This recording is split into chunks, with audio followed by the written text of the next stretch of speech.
ব্যাপারটা হচ্ছে তোমাদের সবাইকে এখনো ঈদের জন্য ওয়েট করতে হবে মার্চ পর্যন্ত, কিন্তু আমার ওয়েট করা লাগবে না, কারণ আমার ঈদ এসে গেছে। কারণ আমার নানু এখন ঢাকায় এসে গেছে আমাদের বাড়িতে। সকাল সকাল নানুকে পেয়ে আদর করতেছে একদম সুন্দর মতো। নানু এদিকে অনেক টায়ার্ড, তাই ঘুমাইতেছে আর আমি ভিডিও করতেছি। যেহেতু নানু আসবে তাই সবসময় আম্মু একটু আলাদা প্রিপারেশন নেওয়ার ট্রাই করে, কিন্তু এবার কিছুই করতে পারে নাই, কারণ ঢাকায় এখন গ্যাসই নাই। আমার মতে কোনো এলাকায় মনে হয় গ্যাস নাই, সবারই এরকম সেম প্রবলেমই ফেস করতেছো, আমরাও ফেস করছি।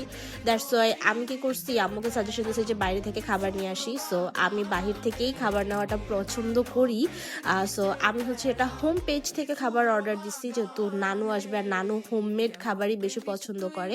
দ্যাটস ওয়াই খুবই সিম্পল, জাস্ট সিম্পলের মধ্যেই খাবার দাবার অর্ডার দিচ্ছি, যাতে জাস্ট একবেলা খাবারটা হয়ে যায় আমাদের কয়েকজনের। আচ্ছা দেখাই কি কি অর্ডার করছি। ফার্স্টে অর্ডার করছি গরুর মাংস আর সাথে পোলাও, এটা একটা কম্বো। তারপর অর্ডার করেছি মুরগির মাংস দিয়ে একটা বিরিয়ানি, আমি চিকেন বিরিয়ানি। অ্যান্ড তারপর অর্ডার করছি একটা রোস্ট অ্যান্ড পোলাও সহ একটা কম্বো। প্যাকেজিং একদম টপ নচ ছিল, এত সুন্দর প্যাকেজিং, এত লেয়ারের প্যাকেজিং ছিল যে আমার লাইক 3 to 5 মিনিটস লাগছে প্যাকেজিং খুলতেই। সো খাবার নষ্ট হয়ে যাওয়া, ঝোল পড়ে যাওয়া এরকম কোনো পসিবিলিটি থাকবে না। রোস্টার সাইজ কিন্তু ভালোই বড় ছিল, যেটা আপনারা দুইজনে মিলে খেতে পারবেন। মানে আমি আর মেজাবিন মিলে এটা খাইছি। বাট আমার মনে হয়েছে রাইসের পরিমাণ অনেক বেশি দিয়ে দিচ্ছে রোস্টের অনুযায়ী। সো এটা মানে একজনের পরিমাণের ছিল না, অলমোস্ট দুইজনে মিলেই এটা খেতে হবে।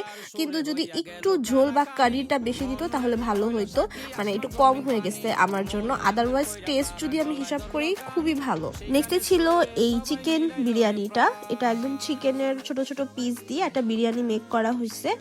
এখানে অনেকগুলো চিকেনের পিস ছিল, ওয়েট আমার ভিডিওতেই তোমরা দেখতে পারবা কতগুলো পিস ছিল।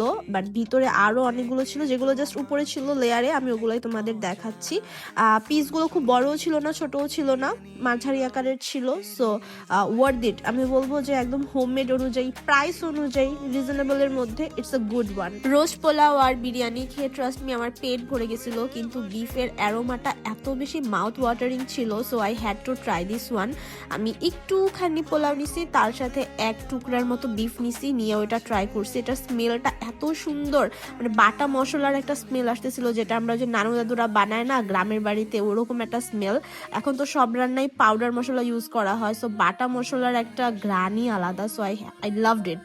সো যারা স্টুডেন্ট মানুষ আছেন বা কাপল আছেন যে টাইমের জন্য খেতে পারতেছেন না বা রান্না করতে পারতেছেন না বাসায়, তারা কিন্তু এরকম হোমমেড পেজ থেকে খাবার অর্ডার করতে পারেন। And this is the page link, আমি ক্যাপশনেও দিয়ে দিব। আপনারা যদি চান তাহলে এই পেজ থেকে অর্ডার করতে পারেন।